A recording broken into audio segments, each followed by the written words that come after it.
জাতীয় সড়ক কি? এমন কি হয় জাতীয় সড়ক? ঝাঁ চকচকে হবে জাতীয় সড়ক? না শিলিগুড়ি বিহার যোগাযোগ রক্ষার প্রধান গুরুত্বপূর্ণ জাতীয় সড়ক হাল বেহাল, পদে পদে বিপদ ও মারণ ফাঁদ নিয়েই চলে চলাচল।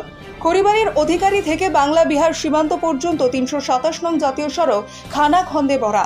জাতীয় সড়কের বেহাল দশায় হুঁশ নেই প্রশাসনের। এর জেরে দিন প্রতিদিন দুর্ঘটনার ঘটনা ঘটছে। ভরা বর্ষায় এই রাস্তা দিয়ে চলাফেরা যেন বিপদকে সঙ্গে নিয়ে মতো স্থানীয় মানুষ থেকে গাড়ি চালকদের। অবিলম্বে এই জাতীয় সড়ক মেরামত করুক প্রশাসনের দাবি স্থানীয়দের।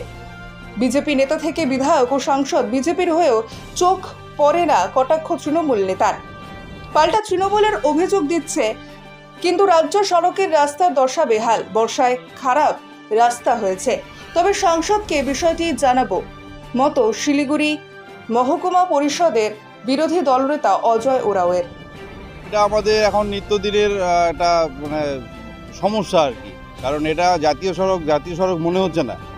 এটা একদম খানাখন্দে ভরা, যেখানে সেখানে পুকুরের মতো জল দাঁড়ালে পরে বোঝা যায় না এটা জাতীয় সড়ক না গ্রামের রাস্তা। হ্যাঁ, তো এই ব্যাপারগুলো তো প্রশাসনের দেখা উচিত। প্রশাসন কি করছে, ঘুমিয়ে আছে না জেগে আছে বোঝা মুশকিল। হ্যাঁ, এই সড়ক এটা ন্যাশনাল হাইওয়ে 327। এই সড়কে প্রচুর মালবাহী গাড়ি যায়। হ্যাঁ, সন্ধ্যাবেলা এত গাড়ির ভিড় থাকে, আপনি না দেখলে কল্পনা করতে পারবেন না। আর এই খানাখন্দের জন্য দেখুন রাস্তাঘাটের কি অবস্থা, খুব বাজে অবস্থা। আমি প্রশাসনের কাছে এটাই অনুরোধ রাখবো যে এটা দ্রুত এর মেরামতি করা হোক। অন্যথায় আমরা কিন্তু গ্রামবাসী যারা আছি আর কি, আশেপাশের লোকজন, আমরা কিন্তু একটা বৃহত্তর রাস্তা অবরোধ করে বৃহত্তর আন্দোলনে নামবো। হ্যাঁ, এর আগে হয়েছিল দুর্ঘটনা, হয়ে গাড়ি ভেঙে পড়েছিল, যার জন্য আরও খারাপ অবস্থা হয়ে গেছে। হ্যাঁ, এরা জাতীয় সড়ক মোটেই হচ্ছে না। হ্যাঁ, এটা এর সমাধান হওয়া উচিত।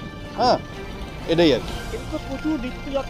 প্রচুর প্রত্যেক দিন এই রাস্তা আমাদের ন্যাশনাল হাইওয়ে, এটা এখান দিয়ে আমাদের শিলিগুড়ি এদিকে বিহার মেন হাইওয়ে এটা বলা চলে এখন। তো এই অবস্থায় আমরা এখন চলাফেরা করছি আর কি, খুব বাজে অবস্থা আর কি বলবো। অরূপ রায়। সুবিধা হয় পানি ট্যাঙ্কির পর থেকে পিডব্লিউপি থেকে টোটাল রাস্তায় খারাপ আছে এবং খুব জীবনের রিস্ক নিয়ে আমরা প্যাসেঞ্জার নিয়ে গাড়ি নিয়ে চলাচল করি। যেমন কালকে আমরা যাওয়ার সময় দেখলাম হঠাৎ করে একটা দুর্ঘটনা, একটা চোখের সামনে একটা লরি উল্টে পড়ে গেল। ওখানে টুস বোঝায় লরি ছিল, মর্মান্তিক ঘটনা ঘটেছে। জানি না ড্রাইভাররা কেমন আছে, গাড়িতে প্যাসেঞ্জার ছিল তারা ছিল বলে দাঁড়াতে পারিনি ওখানে। কিন্তু পরে প্রশাসন থেকে এসে কী ভূমিকা নিচ্ছে জানি না। জায়গাটা প্রচণ্ড খারাপ, চলাচল করার মতো জায়গাই না, অযোগ্য জায়গা একদম। আপনারা রোড ট্যাক্স বছর দিচ্ছেন, এরপরেও রাস্তাটা এরকম রোড ট্যাক্স একদম টন কাগজ না থাকলে পরে আমাদের গাড়ি রাস্তায় পুলিশ ধরে কেস দিয়ে দিবে। আপ টু ডেট পেপার থাকতেই হবে গাড়িতে, না হলে ওই মোবাইলে অনলাইনে সব পেপার দেখে নিয়ে সঙ্গে সঙ্গে কেস। তারপরে এই ভাঙা রাস্তায় চলতে হচ্ছে। প্যাসেঞ্জাররা তো বিরক্তবোধ মনে করবেই, স্বাভাবিক। বলছে দাদা আসতে চলেন, ওনারাও ভয় করছে। এত খারাপ রাস্তা, প্রশাসন থেকে কোনো ভূমিকা নিচ্ছে না। কি চাইছেন?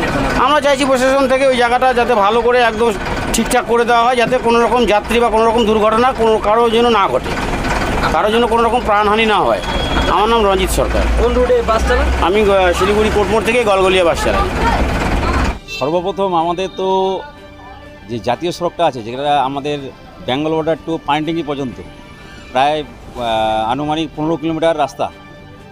এত জনবহুল রাস্তা, এত গাড়ি চলাচল করছে, এবং এটা কিন্তু আমরা দেখছি আমাদের যারা লোকাল লেভেল আমরা আছি, আমরা প্রায় দেখছি যে আমাদের NHAI লেখা যে বোর্ডটা, ছোটো 4 চাকার গাড়ি অফিসার গেল মাঝে মধ্যেই আমাদের এই কদমতলা খড়ে ঘোষপুর হয়ে কদমতলা মোড়ে ভালুকড়া আমরা পেরোতে দেখছি যে আমরা কেন্দ্র সরকারের অধীনে হচ্ছে আমাদের এই সড়ক যোজনা, যে 327 NH যে আন্ডারটা, এখানে আমাদের যে রাস্তা এত খানাখন্দে ভরে গেছে। মাঝখানে কয়েকদিন আগে পিডব্লিউ মোড়েই একটা ট্রাক প্রায় পাল্টি হওয়ার মুখে, সেটা আমরা দেখলাম যে খড়িবাড়ি অভিমুখে যে পিডব্লিউ পর্যন্ত যায়। আমি লোকাল যেটা আমাদের রাজ্য সরকারের অধীনে যে পিডব্লিউডি ডিপার্টমেন্ট আছে, ইঞ্জিনিয়ারকে ফোন করার সঙ্গে সঙ্গে কিন্তু গতটা বুঝিয়ে দেয়, কিন্তু NHটা পুরোপুরি কেন্দ্র সরকারের অধীনে, এটা তাদের দেখার ব্যাপার। এবং এখানে আমরা দেখছি যে আমাদের মহকুমার বিরোধী নেতা তিনিও ওই রাস্তাতে যাতায়াত করেন, এবং পঞ্চায়েত সমিতির বিরোধী নেতা তিনিও ওই এলাকার চেকরমারি এলাকার, তিনি ওই রাস্তা দিয়ে বিডিও অফিস প্রতিদিন আসেন। এবং বিধায়ক যারা, এবং আমাদের MP যে রাজু বিষ্টা, যে নিত্য নতুন আবার 2বারের যে MP হয়ে আসলো, এই তো এরা এই জনপ্রতিনিধিরা এদের চোখে হয়তো পড়ে না, কেন পড়ে না জানি না। আজকে একটা বড় ঘটনা ঘটে গেলে তার দায়ভারটা কার উপরে পড়তে হবে।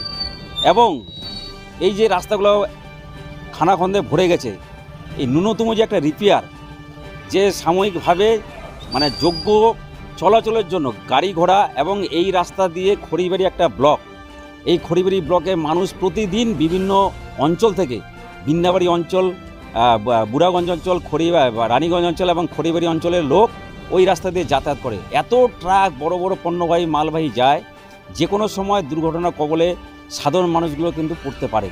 এটা এই ব্যাপারে কেন্দ্র সরকার অর্থাৎ আমাদের যারা বিজেপির লোকাল রিপ্রেজেন্টেটিভ আছে, নির্বাচিত প্রতিনিধি আছে, 4টে স্তরেই আছে বিজেপির প্রতিনিধি, কিন্তু এদের চোখে নজরটা পড়ে না। আমরা চাই দ্রুত এই মিডিয়ার মাধ্যমে আমাদের কেন্দ্র সরকারের কাছে অর্থাৎ বিজেপি সরকার, মোদী সরকারের কাছে বার্তাটা যাক, যাতে দ্রুত রাস্তাটা নির্মাণ হয় এবং সংস্কার হয়, এটাই আমরা চাই। আমার নাম হচ্ছে পরিমল চন্দ্র সিংহ, আমি খড়িবাড়ি ব্লকের টিএমসির ভাইস প্রেসিডেন্ট। তো আমি বলবো এই যে তৃণমূল যে অভিযোগটা দিচ্ছে, প্রথমে তো উনারা মানে নিজের যে স্টেট গভর্নমেন্টের যে পিডাব্লিউডি যে ডিপার্টমেন্টের যে কাজগুলো হচ্ছে, মানে অনেকই গাফিলাতি কাজ করা হচ্ছে। এর আগে খড়িবাড়ি থেকে ভালুগাড়া পর্যন্ত যে রাস্তা হয়েছে 4 কিলোমিটার, তারপরে আপনার ঘোষপুকুর থেকে খড়িবাড়ি পর্যন্ত, এটা রিসেন্ট যেটা কাজ ওইটাই কাজ ঠিক করে হয়নি। তারপরে উনাদের যে অভিযোগ, মানে এনএচের যে রাস্তা আমাদের ধরুন পাইট্যাঙ্কি থেকে যেটা দেবীগঞ্জ পর্যন্ত, চক্করমারি পর্যন্ত, তো এইটা নিয়ে উনারা প্রশ্ন তুলছেন। তো আমি আপনাদের সাংবাদিকের মাধ্যমে আমি এইটা বলতে চাই কি, এখন দেখেন, এখন তো মানে বৃষ্টির দিন, বর্ষার দিনে মানে বিভিন্ন জায়গায় রাস্তা খারাপ, এটা স্বাভাবিক, এটা হয়। তারপরে এই যে আমাদের এশিয়ান হাইওয়ে 2 যেটা আছে, এটা আপনি পাইট্যাঙ্কি থেকে বাগডোরা পর্যন্ত যান, দেখেন রাস্তা এখন কি করে মানে খারাপ হচ্ছে।